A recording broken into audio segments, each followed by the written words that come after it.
Aujourd'hui, la conférence d'aujourd'hui est une conférence très importante et elle tombe à point nommé puisque la digitalisation est un élément essentiel pour le développement d'abord de l'économie nationale mais aussi de l'économie à l'international.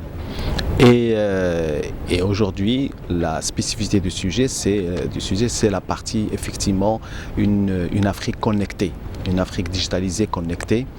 Et là, les intervenants ont axé leur intervention par rapport au préalable de la digitalisation. Pour qu'il y ait ces préalables, il faut qu'il y ait bien sûr toute la partie le cadre juridique, parce qu'aujourd'hui on parle d'une relation internationale et donc il doit y avoir un cadre juridique qui protège bien évidemment les données des entreprises qui vont opérer sur les systèmes digitalisés des pays africains qui ont signé l'accord de l'ASLECAF. Donc, ce qui est important pour nous en tant qu'opérateurs dans le transport international, c'est qu'on puisse dédouaner, qu'on puisse recevoir, dédouaner nos marchandises dans un délai très rapide. Nous voyons quand même qu'il y a une amélioration aujourd'hui dans les ports marocains, Tangemed et les autres ports du Maroc, Casablanca et Agadir, par lesquels passe la majorité des marchandises. Je pense que ce qui est important, c'est qu'on commence à parler des délais négatifs. Les délais négatifs, ce sont des délais où vous avez déjà la marchandise dédouanée avant qu'elle arrive. Et ça c'est primordial pour qu'on avance dans le commerce international. Et là, il faut qu'il y ait cette communauté africaine, à travers les différents guichets africains.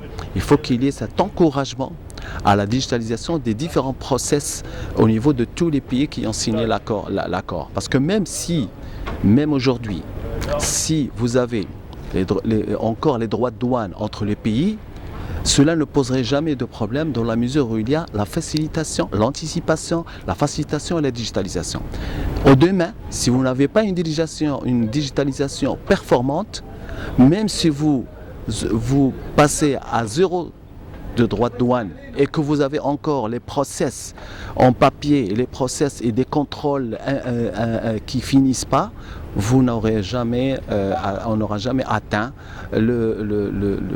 l'objectif d'un accord de libre-échange entre les pays africains. Donc, ce qui est important, que les gouvernants comprennent qu'il y a un travail à faire d'abord sur cette partie digitalisation, reconnaissance mutuelle des différents documents digitalisés et après, éventuellement, bien sûr, travailler sur les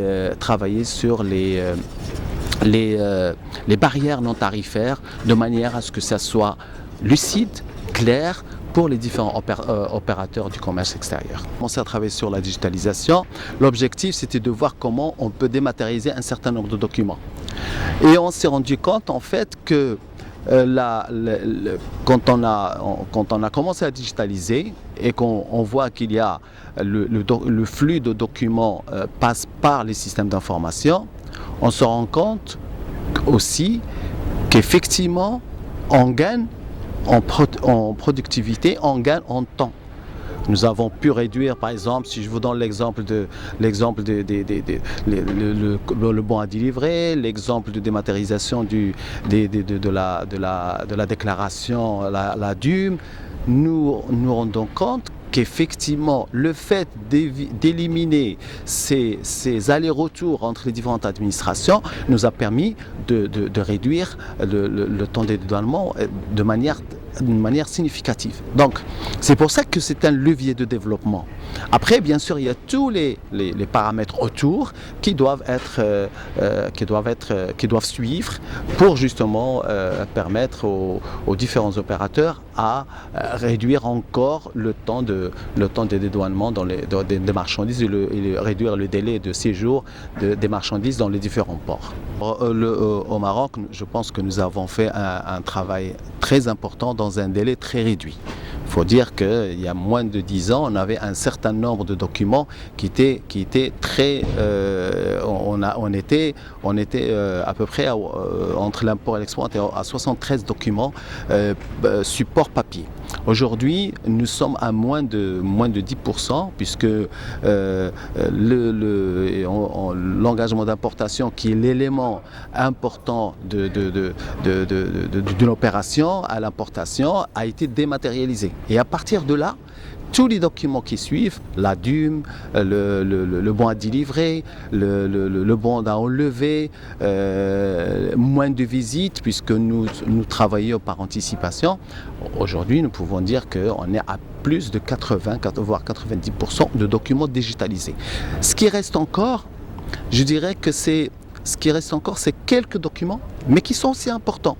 Le bon de sortie pour sortir du port qui est en train d'être digitalisé, la levée de la marchandise, l'enlèvement de la marchandise au niveau des différents ports avec les différents exploitants.